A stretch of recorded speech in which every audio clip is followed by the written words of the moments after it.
오늘 에스라 1장 1절에서 3절 말씀을 가지고 여러분과 함께 은혜를 나누는데요.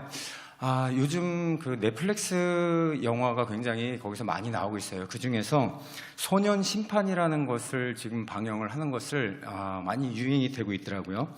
근데 이 말 그대로 소년들을 심판하는 거래요. 그래서 미성년자나 촉법소년, 그러니까 법의 심판의 제재를 적게 받아야 되는 그 친구들이 법을 어겼을 경우에 4명의 판사가 나와서 그들을 심판하고 그들을 어떻게 해야 된다, 이런 것들을 드라마로 보여준 건데요. 이렇게 보게 되니까는 김혜수가 굉장히 날카롭게 판단하면서 그 아이들 죄를 더 짓지 못하게 만들기 위해서 노력하는 게 보입니다. 근데 놀라운 건 뭐냐면 이게 실화를 바탕으로 했던 거더라고요. 그래서 정말 실화를 바탕으로 해서 뉴스에서 나왔던 사건들을 드라마로 만들었기 때문에 제가 김혜수 역할을 맡았던 그 판사가 누군지 이렇게 찾아봤어요. 그랬더니 저 소년 심판이라고 해서 요즘 나오는 거죠. 저 내면의 판사가 이제 진행을 한 건데, 저 호통 판사라고 하는 천종호라는 분이 계시는데, 이분이 부산대학교에서 이제 법대를 나오셔갖고 부산 쪽에서 계속해서 판사를 하고 계시는 거예요. 그러다가 이 소년들의 그 벌을 문책하는 그런 일로 하는데, 제가 동영상도 봤는데 굉장히 호통을 치는 거예요. 그래서 왜 이렇게 아이들을 혼내면서 저렇게 재판을 하시나 봤더니, 우리나라에서 재판을 소년범 같은 경우에는요, 일본은 1시간 동안 재판을 한대요. 근데 우리나라는요 3분이래요. 3분. 그 3분 동안 무슨 얘기를 하겠습니까? 그러니까는 그 아이들에게 그 잘못했다는 것을 반성하게 만들고, 거기서 잘못하게 했다는 것을 시인하게 만들고, 다시는 죄짓지 말게 하려고 얘기를 하는데 방법이 없으니까 호통을 쳐서 호통 판사라고 그렇게 하더라고요. 근데 실질적으로 그 드라마에서 보면은, 여러분들 보신 분도 있을지 모르겠지만, 아이들이 굉장히 그 어렸을 때 잡아주지 않게 되면은요 재범 확률이 굉장히 높은 거예요. 실질적으로 3년 동안 5번씩 왔던 그런 학생들도 있다라고 합니다. 그래서 이 아이들을 이렇게 보는데, 왜 이렇게 아이들이 죄를 계속 저지르고 재범에 이렇게 당하는가 봤더니, 그 재판받은 아이들, 또 소년원에 갔다 왔던 아이들이 80% 이상이 결손가정이라는 거예요. 가정에서 정말 사랑을 받지 못한다라는 거죠. 그 이유를 봤더니 뭐냐면요, 나이가 점점 이렇게 들어가니까 중학생이 되고, 이제 사춘기가 되는 그 시점 되고 중학생도 가고 이러니까 부모님하고 그러니까 할아버지하고 아빠만 있는데, 딸이 나이가 먹어가니까 자기는 이제 방이 없으니까 나가서 살아야 되겠습니다. 그러고 나왔는데, 그다음부터는 이제 비행청소년이 되는 경우, 아니면은 폭력에 의해서 맞기 싫으니까 집에 안 들어가는 사람, 또 이렇게 헤어져 있는데 경제적으로 어렵다 보니까는 물질 때문에 이렇게 부모님이 안 들어오고, 이런 가정들이 굉장히 많다라는 거예요. 근데 이 법정에서 이렇게 판결을 받게 되면 부모님들이 이렇게 동석하는 경우가 많다고 합니다. 그러면은 우리 아이 내가 잘못했으니까 용서해 달라고 하는데, 거기서 부모한테도 굉장히 호통을 쳐서 그렇게 못 만나고 결손 가정들 화해를 이뤄내게 만드는 귀한 장도, 그래서 눈물의 바다가 되는 경우도 굉장히 많다라는 거예요. 이걸 보면서 이 드라마의 결론은 제가 나름대로 정의를 해본 게 뭐냐면, 가정이 하나가 잘 돼야지 이렇게 범죄가 일어나지 않겠구나. 왜냐면은 가정에서 사랑을 못 받는 자녀들이 사회에 나가서 자기의 그 부족한 부분을 다른 아이들에게 폭력으로 대체가 되는 거예요. 그러다 보니까는 이런 현상이 나타나는데, 정말 사랑을 서로 주고받으면서 가정 안에서 이렇게 있을 때 이 소년 범죄가 더 이상 줄어들지 않겠나라는 생각을 하면서 그런 결론을 가졌는데, 제가 왜 이 말씀을 해드리냐면, 오늘 그 말씀드리는 이 본문이 뭐냐면요, 포로기에 있다가 돌아온 그 이스라엘 백성들을 얘기하는 거예요. 어떻게 보면은 탕자가 돌아갔다가 정말 세상에 나갔다가 회개하고 우리 아버지 집에 있는 것이 100번 낫겠지라는 마음을 가졌을 때, 가정으로 돌아왔을 때 얼마나 가정이 따뜻했습니까? 그런 상황이 오늘 포로를 마치고 돌아오는 1차 기한, 2차 기한, 3차 기한, 그 이야기를 여러분들과 하면서 하나님 앞에 돌아온 자녀들이 무엇을 해야지 열심히 하나님을 믿을 수 있을까? 그래서 오늘 제목이 뭐냐면요, 포로기를 통해서 본 자녀 교육의 3단계라는 제목으로 여러분과 좀 은혜를 나눠보려고 합니다. 첫 번째는 그럼 뭐냐면요, 포로 기한을 통해서 하나님이 자녀들을 제일 먼저 우리가 해야 될 일이 무엇이 있을까? 이 말씀을 통해서 본 건 뭐냐면, 말씀에서는 성전을 지으라고 얘기를 하고 있습니다. 그래서 오늘날 우리 자녀들에게 부모님이 해야 되는 게 뭐냐면, 첫째로 교회로 인도해야 된다라는 것입니다. 오늘 에스더 1장 2절 말씀에서 이 에스라 1장 2절에서 3절 말씀을 보면 이렇게 나옵니다. 바사왕 고레스는 말하노니 하늘의 하나님 여호와께서 세상 모든 나라를 내게 주셨고 나에게 명령하사 유다 예루살렘에서 성전을 건축하라 하셨나니 이스라엘 하나님은 참신이라. 너희 중에 그의 백성이 된 자는 다 유다 예루살렘에서 올라가서 이스라엘 하나님 여호와의 성전을 건축하라. 그는 예루살렘에 계신 하나님이시라. 이방인의 왕이라고 할지라도 굉장히 믿음이 좋은 왕이었어요. 그래서 지금 보세요. 다니엘의 기도를 통해서 바벨론 망하게 됩니다. 그 벨사살 왕이 죽으면서 끝나게 되면서 새로 시작하는 게 바벨론의 시대가 되는 거예요. 그 바벨론의 첫 번째 왕이 고레스 왕이에요. 고레스 왕이 70년간 포로기가 끝내자 고레스 왕이 너희들 동네로 이제 들어가서 지금처럼 얘기를 하는 겁니다. 너희들 성전을 짓고 하나님이 참신이라는 것을 너희가 알았으면 좋겠다 하고 포로를 돌려보내는 것이 1차로 귀환하는 그런 이야기입니다. 그런데 이렇게 갈 것이라는 것, 포로에서 끝나고 70년 만에 돌아갈 거라고 하는 것을 1절에 보면 예레미야 선지자가 예언을 했다라고 해요. 예레미야 선지자는 뭐라고 그랬냐면요, 예레미야 25장 12절에 보면 이렇게 나옵니다. 여호와의 말씀이니라. 70년이 끝나면 내가 바벨론의 왕과 그의 나라와 갈대인의 땅을 그 죄악으로 말미암아 벌하여 영원히 폐허가 되게 하매. 이렇게 바벨론 왕이 무너지자마자 페르시아 고레스 왕이 되니까 그 70년, 그러니까 605년도에 끌려가기 시작을 해요. 첫 번째로. 그리고 나서 70년이 지났으니까는 535년 되겠죠. 그때 1차 포로 기한이 되는 겁니다. 그때 이렇게 예언을 하는 사람이 있었는데 150년 전에 이사야 선지자가 한 번 더 예언을 했어요. 뭐라고 예언을 하냐면 이사야서 44장 28절에 보면은요, 고레스에 대하여 이르기를, 지금 페르시아 고레스 왕의 초대 왕에 대해서 이렇게 얘기하는 겁니다. 내 목자라. 그가 나의 모든 기쁨을 성취하리라 하며 예루살렘에 대하여 이르기를 중건되리라 하며 성전에 대하여는 내 기초가 놓여지리라 하는지라. 그래서 BC 537년이 딱 정도 됐을 때 고레스의 명령으로 인해서 백성들이 전부 다 인도를 받아갖고, 누구의 인도를 받냐? 스룹바벨이라고 하는 사람에게 인도자를 세워놓고 1차로 들어온 겁니다. 스룹바벨 누구냐면은요, 마태복음을 보면은요, 예수님에 대한 족보가 나와요. 거기 족보에 들어간 사람이에요. 그러면 그 족보에 들어간 사람 누구예요? 왕이라는 거죠. 그래서 마태복음 1장 11절에서 12절 말씀 보면 이릅니다. 바벨론으로 사로잡혀 갈 때 요시야는 여고냐와 그의 형제들을 낳으니라. 바벨론으로 사로잡혀 간 후에 여고냐는 스알디엘을 낳고 스알디엘은 스룹바벨을 낳고, 여기 스룹바벨이 나오죠. 마지막 유대왕이 누구였냐면은 여호와긴이었어요. 여호와긴의 손자. 그게 오늘 스룹바벨이라는 겁니다. 스룹바벨의 11대 손이 누구냐? 예수님이에요. 그러니까 예수님이 왕으로 오시고 선지자로 오시고 다는 것이, 예언자로 오셨다는 것이 이런 족보의 상으로만 봐도 우리가 알 수 있다는 거죠. 자, 그렇게 해서 이렇게 스룹바벨이 이 뼈대 있는 가문이에요. 정말 다시 유대로 돌아온다라는 건 뭐예요? 이스라엘이 회복된다라는 것을 의미하는 것입니다. 그래서 이렇게 5만 명이라고 되는 사람, 한 103명 모자른 5만 명이에요. 5만 명이라는 데는 남자들만 그렇게 오는데요, 실질적으로 부인하고 그 아이들까지 포함하면 한 20만 명이 왔다라고 그래요. 그러니까 20만 명이 전부 다 이렇게 왔는데, 제가 지난번 설교할 때 뭐라고 그랬습니까? 이 사람들을 왜 다시 포로에서 귀환을 시킨다고 그랬어요? 예배자. 하나님이 예배자를 원한다고 그랬죠. 그러니까 1차 포로로 교환을 1차로 이렇게 왔을 때 20만 명이라는 사람이 이제 예배자로 들어와서 성전을 짓기 위해서 오게 된 것입니다.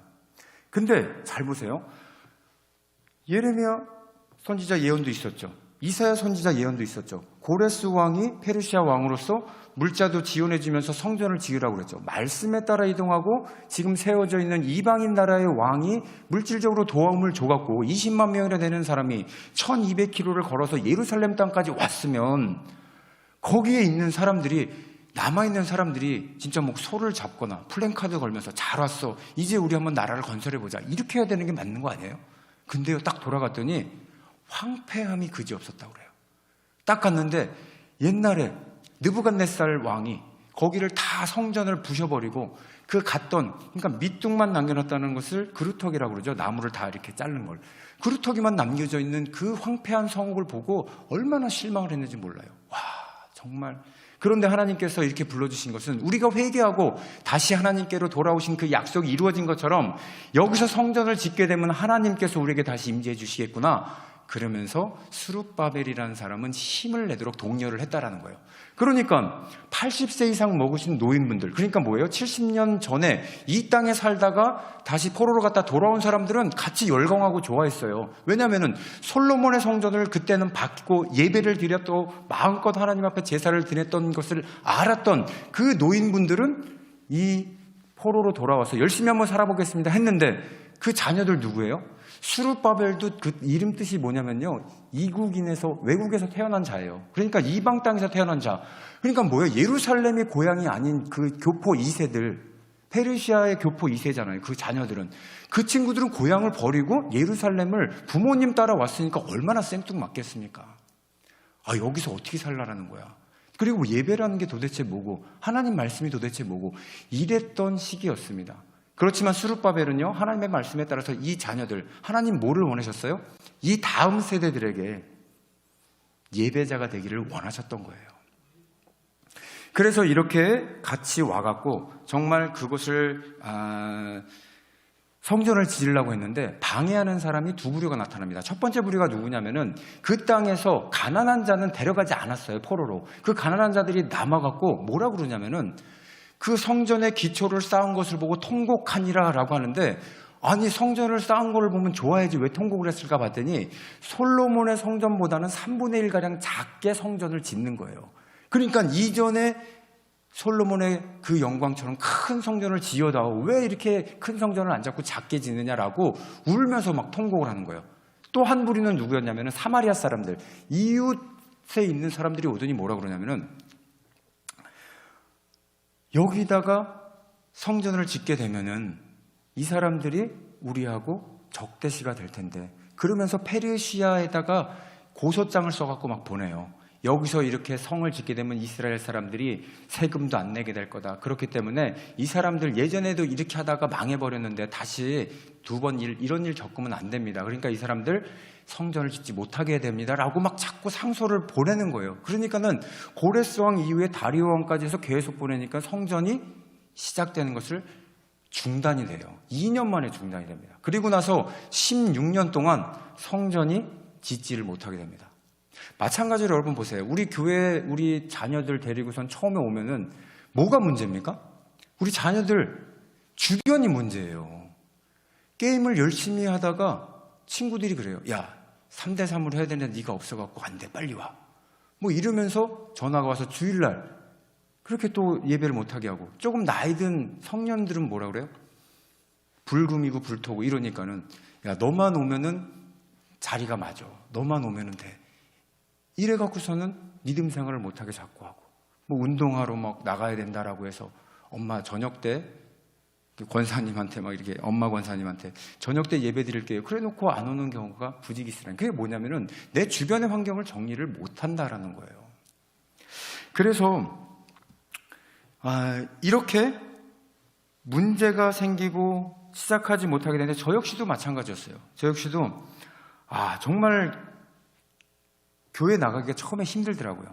20살까지 전까지 잘 나가다가 20살 이후에 대학교 가게 되니까는 자동 멀어져요. 그리고 나서 게임에 그냥 푹 빠져갖고 게임이 거의 저와 혼연일치가 돼서 살을 때 주일날인지도 모르고 게임을 하고 있더라고요. 그리고 회사 가는 날인지도 몰랐어요. 형이 찾아오더라고요. 야, 휴일도 아닌데 왜 이러고 있냐. 정말 그 정도로. 그러니까 어떻게 됩니까? 내 주변 환경이 나를 교회도 못 가게 만들고 정말 나를 피폐하게 만들어가고 그렇게 된다라는 거예요. 그랬는데 이랬을 때 제가 어떻게 해서 다시 교회를 가게 됐느냐. 교회를 이렇게 가서 보니까요, 청년부를 다시 이렇게 들어갔는데 이 친구들은 그렇게 열심히 사는 것 같지 않은데 즐거워 보이더라고요. 형제님들, 자매님들 그러면서 굉장히 자기들끼리 막 뭐 나가서 술, 담배도 안 하고 뭐 놀지도 않고 이런데도 막 되게 좋아요. 그래서 궁금하더라고요. 도대체 뭐 때문에 그렇게 좋은가. 그래서 물어봤어요. 그랬더니 그때 목장지기가 한 명 있었는데 저한테 대답을 해주기를 성경으로 다 대답을 해줘요. 말씀으로 대답해. 왜 이렇게 사람이 신령해 보여요? 저보다 나이도 적은데 무슨 물어보기만 하면 성경을 찾아서 얘기를 해주더라고요. 그래, 잘못 물어보면 진짜 내가 좀 그러니까 제가 낮아 보이더라고요. 그 사람 앞에서. 그러니까 질문도 제대로 못하면서 그 사람을 궁금하니까 계속 교회로 나가게 되더라고요. 그래서 점점 그러니까 뭐가 있었냐면요. 그러더라고요. 예배 가운데 하나님의 은혜가 있는데 기도를 하게 되면은요. 그게 하나씩 들어주시는 하나님을 만나게 될 거예요. 그래서 기도를 하기 시작하면서 계속 교회를 나갔던 것 같아요. 마찬가지입니다. 이 성전이 16년 동안 이루어지지 못하고 계속 중단되었을 때 하나님께서는 가만히 있지 않았어요. 누구를 보내줬냐면은 학개 선지자하고 스가랴 선지자를 보내줘요. 학개 선지자는 나이가 많았어요. 한 80은 넘었을 거라고 보는데 왜 그러냐면은 학개는 포로로 잡혀갔을 때도 있었기 때문에 예루살렘에. 그래서 두 번째로 끌려갔을 때 그 포로에 있다가 다시 돌아온 사람이기 때문에 80은 넘은 것 같아요. 그러니까 이 학개 선지자가 돌아왔을 때 그 나이 많은 사람들, 성전이 작다고 막 울며 통곡했던 사람들을 잘 설득했을 것이고, 스가랴 같은 사람 보면 스가랴서에서 보면 소년이라고 나옵니다. 그럼 이 사람은 뭐예요? 환상을 보면서 꿈을 꿨던 사람이에요. 그러니까는 젊은 사람들을 설득해서 이게 딱 맞지 않습니까? 성전을, 예루살렘 성전을 봤던 세대들과 그것을 못 보고 이방 땅에서 태어났던 두 사람을 맡기 위해서 하나님께서 이런 완벽한 조화를, 파트너십을 둬갖고 학개와 스가랴를 보내서 성전을 다시 짓게 만드는데, 그렇게 해서 성전이 완성이 되게 됩니다. 우리가요, 그런 것 같습니다. 정말 학개 선지자가 그렇게 하고 나서 뭐라 그러냐면요, 정말 중요한 말이 있어요. 이 성전을 다 완성하고 나서는 이 학개서 2장 9절에 그렇게 말을 해요. 이 성전의 나중의 영광이 이전의 영광보다 크리라. 만군의 여호와의 말이니라. 내가 이곳에 평강을 주리라. 만군의 여호와의 말이니라. 뭐예요? 솔로몬이 지었던 성전보다 작지만 그곳보다 영광이 더 크리라고 얘기를 하고 있는 거예요. 그리고 평강을 주겠다고 얘기를 하는 거예요. 이것은 뭐예요? 교회에 우리가 발을 들여놨을 때, 성전을 완공되었을 때 하나님께서 약속을 하시는 겁니다. 이와 같이 저와 여러분들이 해야 될 게 뭡니까? 스룹바벨처럼 이 성전이 나중에 지어지고 나서 스룹바벨 성전이라고 말을 지어지게 돼요. 그러니까 우리는 뭐냐면요, 우리 자녀들에게 그런 얘기를 해줘야 돼요. 반드시 너희들이 교회를 나오게 되면 주님을 만나게 될 것이다. 그때를 위해서 여러분들이 가정에서, 지금 나오지 않는 아이들이 너무나 많습니다. 그 아이들에게 복음을 전하기 위해서는 일단은 뭐예요? 교회로 나오도록 인도만 하면 된다라는 거예요. 그러면요, 그 다음에는 하나님께서 인도해 주시는 그 섭리가 있다라는 것입니다. 그러면은요, 이렇게 교회에 나온 아이들이 적응을 잘해야 되는데 오면 졸아요. 맨날 자더라고요. 학생부 있을 때도 그렇고, 또 이제 어른들도 보면은 교회 처음 나오게 되면 막 계속 졸고 뭐 하고 있어요? 핸드폰 보고 있어요.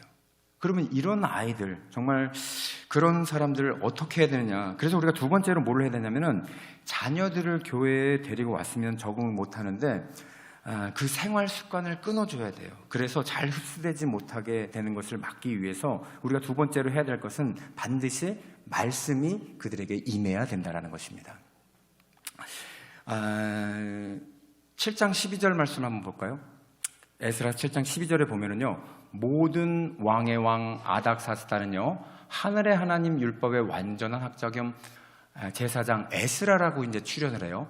조서를 내려오니 우리나라에 있는 이스라엘 백성과 그들 제사장들과 레위 사람들 중에 예루살렘으로 올라가는 뜻이 있는 자는 누구든지 너와 함께 갈지어다. 여러분 잘 보세요. 성전이 완성되고 나서요, 58년 동안 그 성전에 부흥이 없어요. 그대로 있는 거예요. 데리고 나왔으면 뭐 부흥을 해야 될 거 아니에요. 근데 이렇게 왜 가만히 있었을까 봤더니 말씀이 없는 거예요. 그러니까 하나님께서는요, 이제 누구를 보내줘요? 에스라 같은 박사 에스라 같은 사람을 보내주는 거예요. 그래서 이 에스라는 어떤 사람이냐면요, 잘 보세요. 이 에스라를 보냈던 사람은 왕이 누구예요? 아닥사스다 왕. 아닥사스다 왕은 에스더의 아들이에요. 에스더가 누구예요? 죽으면 죽으리라 했던 그 왕비의 양아들. 그게 누구예요? 아닥사스다 왕. 아닥사스 왕이 그래요. 이스라엘에 지금 말씀이 부족해서 성전에 부흥이 되지 않는데 사람을 다시 보내야 됩니다. 그랬더니 아닥사스 왕이 지금 이 본문에 같은 얘기를 하고 있는 것입니다.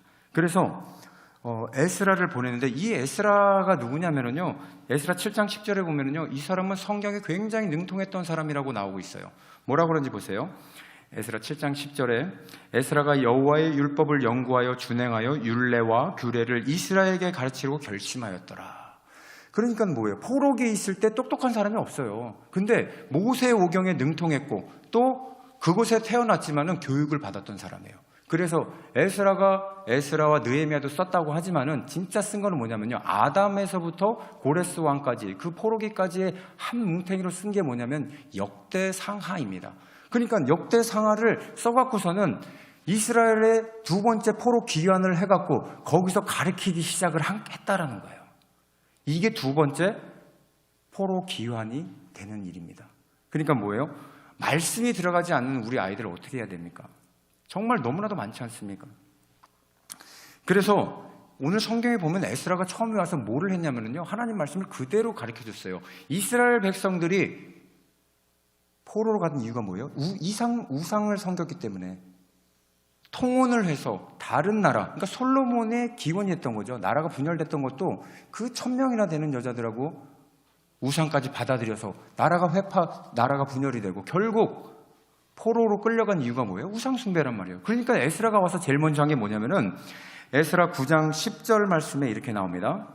이 일 후에 방백들이 내게 나와 이르되 이스라엘 백성과 제사장들과 레위 사람들과 이 땅의 백성들에게 떠나지 아니하고 가나안 사람들과 헷 사람들과 브리스 사람들과 여부수 사람과 암몬 사람과 굉장히 많아요.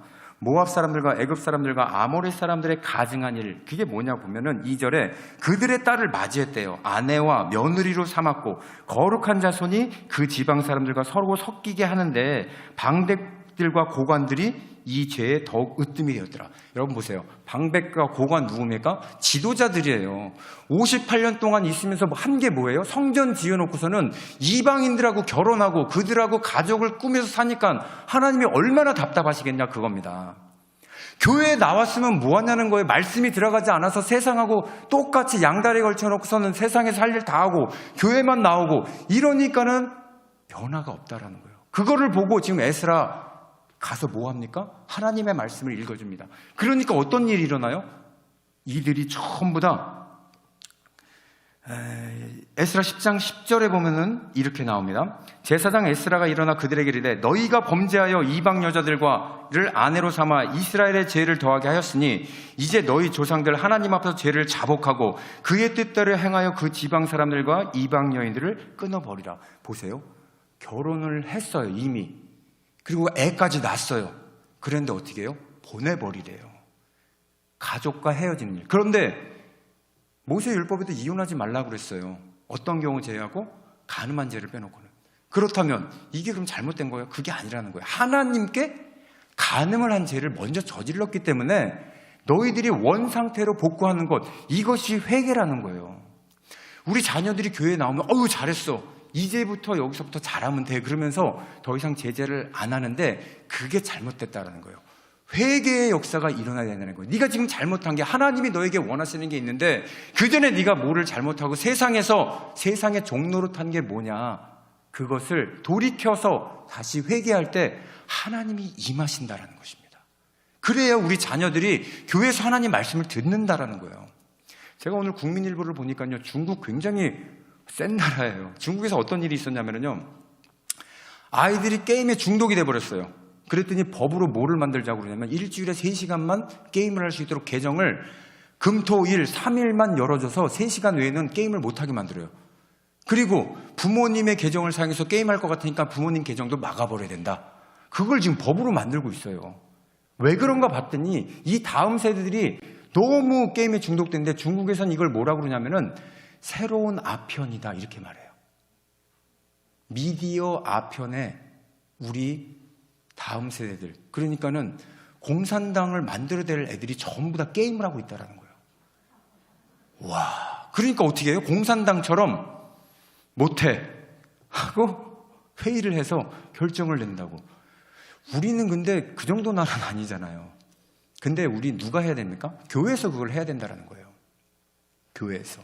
뭐를 통해서 해야 됩니까? 하나님 말씀을 통해서 우리는 그들에게 끊을 수 있도록 해줘야 된다는 것입니다. 하나님 말씀이 없으면은요, 이들이 세상에 게임 속에 들어가서 나오지를 못하고요. 술과 담배와 노름과 이생의 자랑, 너무나도 우리 안에 들어있는 그 조그만 알량한 그 죄를 하나님한테 보여주기가 싫어요. 이들은 자기 생활이 그냥 정당한 줄 알고 살고 있단 말이에요.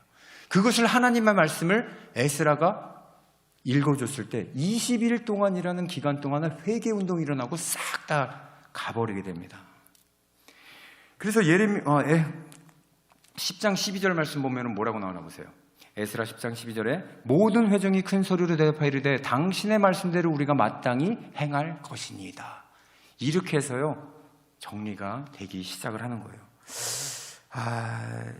우리 자녀들에게도요 교회 나왔으니까 여러분들 정말 이제 교회 나온 것만이 다가 아니라는 마음을 가지고 이제 나왔으면요 하나님 말씀 들을 수 있도록 그들을 위해서 기도해야 된다는 것입니다. 그래서 교회 문턱을 넘어서면 반드시 그 심령에 하나님 들어가 주시옵소서, 회개의 영을 열어주시옵소서 기도할 때 그들이 변하게 될 줄 믿습니다. 마지막 세 번째인데요, 세 번째는 뭐냐면요, 이제 은혜를 받고 회개를 했어요. 그런데도 불구하고 이 아이들이 교회에 정착을 못하는 이유가 뭘까요? 오늘 세 번째는 뭐냐면요, 말씀에 성벽을 쌓아야 된다는 것입니다. 자, 에스라가 말씀을 선포돼서 회개를 했어요. 그리고 14년 동안 성전에서 창세기부터 포로기까지 있었던 것들을 계속 알려줘요. 14년 동안. 근데 부응이 안 돼요. 소의 경읽기가 되는 거예요. 왜 그런가 봤더니 오늘 느헤미야 1장 2절에 3절에 이런 말씀이 나옵니다. 내 형제들 가운데 하나인 하나니가 두어 사람과 함께 유다에서 내게 이르기를 내가 그 사로잡힘을 면하고 남아있는 유다와 예루살렘 사람들의 형편을 들은즉, 포로로 2차까지 돌아간 사람들의 형편을 들은 거예요. 그들이 내게 이르되 사로잡힘을 면하고 남아있는 자들이 그 지방 거기에서 큰 환난을 당하고 있대요. 능력을 받으며 예루살렘 성은 어떻게 돼요? 허물어지고 성문들은 어떻게 했습니까? 불이 탔다 하는지라. 아니 성전을 잘 건축을 했는데 성전 그게 막 무너지는 거예요. 또 불이 막 타고 오는 거예요. 그러니까 느헤미야가 수심이 가득합니다. 이 느헤미야 어떤 사람이냐면요, 유일하게 이방 거기 가갖고 술 맡은 관장으로 그 아닥사스다 왕에게 인정을 받았어요. 아닥사스다 왕 아까 누구라고 그랬어요? 에스더의 양아들. 그러니까 뭐예요? 우리 엄마가 그렇게 좋아하는 그 유다의 나라, 그 나라에 지금 뭐가 일어났어요? 성전이 불에 타고 있는 것을 누구를 통해서 듣느냐? 느헤미야를 통해서 이제 듣게 되는데, 어떻게 보냐면요, 느헤미야의 얼굴을 딱 보더니 알아차려요. 신령하죠? 자, 느헤미야 2장 2절에 보면은요, 아닥사스다 왕이 이렇게 얘기합니다. 왕이 내게 이르시기를 내가 병이었거늘 어찌하여 얼굴에 수심이 있느냐? 이는 필연 내 마음에 근심이 있음이로다 하더라. 굉장히 관심이 많은 거예요, 느헤미야한테. 그때 내가 두려워하여, 크게 두려워하여. 자, 보세요. 얼굴에 수심이 있었던 것은 이는 마음에 근심이 있다. 무슨 근심이냐 물어봤더니요, 뭐라 그러니까 우리 예루살렘에 이렇게 불이 타 있고 성벽이 무너지고 있어서 내가 금식을 하고 기도를 하고 있습니다. 느헤미야가 술 맡은 관원장이라고 그랬잖아요. 그 아닥사스다 왕한테 얘기를 한 거예요. 그러니까 아닥사스다 왕이 444년이에요. 그러면 내가 군마 그리고 사람들을 이렇게 붙여줄 테니까 병마를 데리고 가서 성벽을 건축을 해라라고 보내줍니다. 조서까지 막 써줘요. 그 조서는 뭐냐면 물자들을 대줘서 도와줘라, 이렇게 얘기를 합니다. 그래서 이 아닥사스다 왕 의해서 이렇게 포로 교환, 3차 포로 교환, 이렇게 3번째까지 포로 교환이 이 예루살렘으로 가면서 정말 이방 땅에 있었던 많은 사람들이 이제 예루살렘으로 거의 돌아가게 되는 그런 일이 일어나게 됩니다. 이렇게 돼서 이제 성벽을 건축해야 되는데 또 누가 나타나냐면은 성벽을 못 짓게 막는 사람이 3사람이 나와요. 이름이 뭐냐면 산발락과 도비에와 게셈. 이름이 아주 안 좋아요. 게셈이래요. 욕먹게 생긴 이름이 나와갖고 계속 못하게 만드는 거예요. 그런데도 불구하고 느헤미야는요, 성전 건축을 52일 만에 완공을 해버려요. 그래갖고 사진 한번 보여주실래요? 사진? 네, 잘 보세요. 지금 보시는 게 3배로 큰 데에 돼 있는 것이 솔로몬이 있었던 그 당시에 그 성전하고 성벽을 쌓았던 거고요. 그 다음에 느헤미야가 와서 성벽까지 저렇게 만들었던 그 성이에요. 근데 저 크기가 3분의 1 정도밖에 안 된다고 그래요. 작다고. 그렇지만 뭐예요? 저렇게까지 성전을 다 완공하고 나니까 이제 이스라엘 사람들이 하나님의 뜻대로 다시 내 백성들이 들어와서 예배를 드릴 수 있는 예배자로 설 수 있었다라는 거예요. 여러분 정말 아름답지 않습니까? 그래서 마지막에 보면은요, 느헤미야 12장 27절, 저렇게 성전을 다 건축하고 나서 감격함으로 성전에 봉헌식을 합니다. 예루살렘 성벽을 봉헌하게 되니 각처에서 레위 사람들을 찾아 예루살렘으로 데려다가 감사하며 노래하며 재금을 치며 비파와 수금을 타며 즐거이 봉헌식을 행하려 하매, 이에 노래하는 자들이 예루살렘 사방들과 느도바 사람들의 마을에서 모여들고 정말 그 지역에 있는 모든 사람들의 축복을 받으면서 이제 드디어 예배자로서 하나님 앞에 쓸 수 있는 모든 게 완벽하게 됐다라는 거예요. 그래서 이제 느헤미야는 페르시아 왕궁에서 술 맡은 관원장으로 다시 이제 오라고 그런 말을 들었고, 이제 다 끝나고 나서 느헤미야가 끝나고 나서 그런 얘기를 합니다. 좀 이따 말씀을 드릴게요. 자, 아까 그 지도를 보셨는데 그렇게 크게 만들어진 것을 보고 나서 이제는 하나님 앞에, 근데 저 역시 마찬가지로 이제 말씀이 이제 어느 정도 들어왔어요. 저도 방황을 하다가 또 이렇게 사람 목장지기를 통해서 하나님의 말씀을 듣게 되니까는 이제 계속해서 믿음이 생기더라고요. 그러니까 세상 것을 잘 끊어내고 서울이 소돔과 고모라더라고요. 제가 이 천안으로 딱 오고 나서부터는 그쪽으로 얼굴도 안 돌리게 됐어요. 왜냐하면은 너무나도 정말 돌아보기 싫은 과거구나 이렇게 생각을 했는데 애들이 원정을 내려오더라고요. 그래갖고 신부동에 나이트에 자리를 딱 잡고 전화를 해요. 5시 초저녁부터 너희 동네 오니까 터미널 앞에 나이트가 있더라. 여기로 와라 그러더라고요.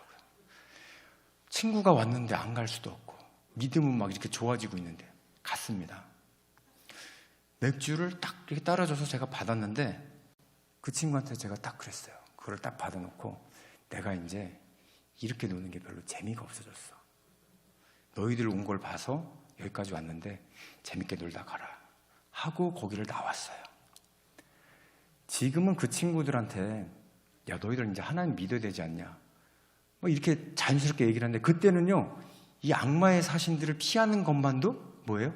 저한테는 큰 일이었다라는 거예요. 그래서 어떻게 이렇게 될 수가 있었느냐, 하나님의 말씀을 자꾸 제가 쌓다 보니까 그게 싫어지는 거예요. 굉장히 이게 은혜 아닙니까 여러분? 그래서 여러분들 은혜라는 것은 하나님의 말씀 때문에 쌓아지는 거예요. 그때 에베소서 5장 18절 뭐예요? 술 취하지 말라 있는 방탕한 것이니 오직 성령에 충만하라. 그거를 막 외우면서 가갖고 이겨내고 오는데, 정말 여러분들 저는 그때 뭐를 느꼈냐면은 간증도 예전에 한번 했는데 이렇게 걸어 나오는데 제가 무슨 구름 위를 떠오르는 것 같은 느낌? 천사들이 뒤에서 막 박수를 쳐주는데요 빵빠레 부르짖는 느낌. 그걸 잊을 수가 없는 거예요. 그래서 하나님은 그 기억을 왜 잊지 말라고 그래요? 네가 말씀으로 이겨냈으니 기억하라는 거예요. 그 이후에도 몇 번 그런 게 왔지만은 정말 이제는 그 성벽처럼 말씀으로 견고하게 쌓게 되니까요 그 자리에 가서도 일어날 수 있는 용기가 생기더라고요. 제가 이제 요즘 이제 그 친구들한테 전화해서 교회 오라고 그러니까는 멀리 산다고 못 온대요. 막 안동 살고 막. 참 그래요, 애들이. 그런데 오늘 느헤미야도 성벽을 다 건축하고 나서 마지막으로 하나님께 이렇게 기도를 하더라고요. 너무나도 감사한 거예요. 너무나도. 그래서 느헤미야 14장 30절 마지막 끝내면서 13장 30절 31절에 보면은 이렇게 얘기합니다. 내가 이와 같이 그들에게 이방 사람들을 떠나게 하여 그들을 깨끗하게 하고 또 제사장 레위 사람들을 반열 세워 각각 자기의 일을 맡게 하고 또 정한 기한에 나무와 처음 익은 것을 드리게 하였사오니 내 하나님이여 나를 기억하사 뭐를 주옵소서?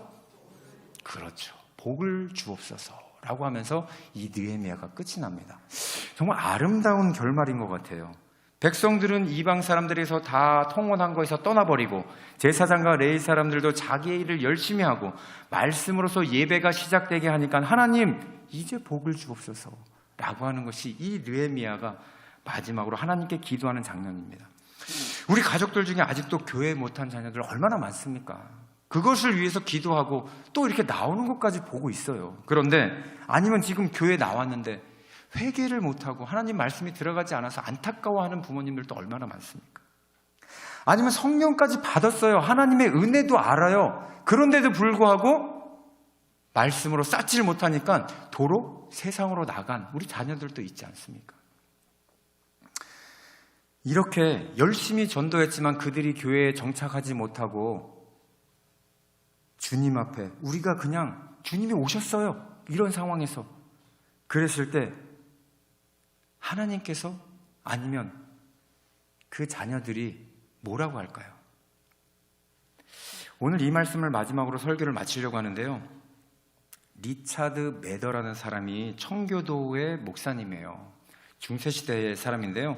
영국의 청교도 목사님이셨는데 자녀들이 하나님을 믿지 않고 죽어서 지옥을 가게 된다면 부모에게 이렇게 말할 것이다 라고 해서 적은 글이에요. 제가 충격적이라서 이제 여러분 같이 한번 읽어보려고 하는데요. 잘 보세요. 제가 읽어드릴게요. 부모들이요, 우리가 지옥에서 고통을 당하고 있는 것은 모두 당신 때문입니다. 당신들은 우리에게 하나님의 일을 가르쳐야 했지만 그렇게 하지 않았습니다. 또 우리가 죄를 짓지 않도록 가르쳐야 했지만 그렇게 하지 않았습니다. 당신들을 통해 원죄의 부패함과 죄책이 우리에게 전가되었지만 거기에서 벗어날 수 있도록 우리를 성심껏 돌보지 않았습니다. 당신들처럼 부주의하고 숙된 부모를 만난 우리가 참으로 저주스럽습니다. 또한 이제 동정심과 긍휼을 베풀어 우리가 영원한 불행을 당하지 않도록 도와줄 수 없게 된 당신들도 저주스럽습니다. 여러분 얼마나 충격적인 얘기입니까? 부자와 나사로의 얘기가 같지 않습니까? 지옥에서 자녀들이 하나님을 몰라서 부모님만 하늘나라에 갔다라고 그곳에서 통곡한다면 이렇게 얘기할 거라는 거예요. 저도 이 얘기 듣고 나니까요, 주님이 언제 오실지 모르잖아요, 우리는. 그런데도 불구하고 그들에게 숨 쉴 틈을 준다고 해서 비위를 맞춰가면서 하나님의 말씀을 다음에 전해야지 하고 뒤로 미루고 있지는 않으십니까? 교회에 왔는데도 불구하고 핸드폰만 보고 있더라도 그래도 교회 온 게 다행이라고 생각하고 있지는 않습니까? 이전에 성령까지 받았는데 안 나온다고 해서 다시 가야지 하며 재촉만 하고 그가 지옥 갈 생각을 하지 못하고 그냥 방치해두고 있지는 않으십니까? 여러분, 그 자녀들이 지옥에 가면 지금 이렇게 얘기를 하는 거예요. 부모들이요, 우리가 지옥에서 고통당하는 것이 모두 당신 때문입니다. 이 고통, 이 원망을 천국에서 우리가 듣는다고 생각하면 그게 정말 천국 생활일까? 여러분 한번 되돌아봤으면 좋겠습니다. 오늘 포로 귀환을 통해서 하나님께서 예배자로 불러들여서 세 가지를 지금 얘기를 해주셨어요. 성전을 건축해라, 말씀으로 회개를 해라, 말씀을 성벽처럼 세워서 세상에 나가지 마라. 이 세 가지를 통해서 우리가 우리 자녀들에게 그런 모습을 보여주는 정말 에스라와 같이, 스룹바벨과 같이, 학개선 선지자와 같이 그런 저와 여러분들의 가정이 되시기를 간절히 소망합니다.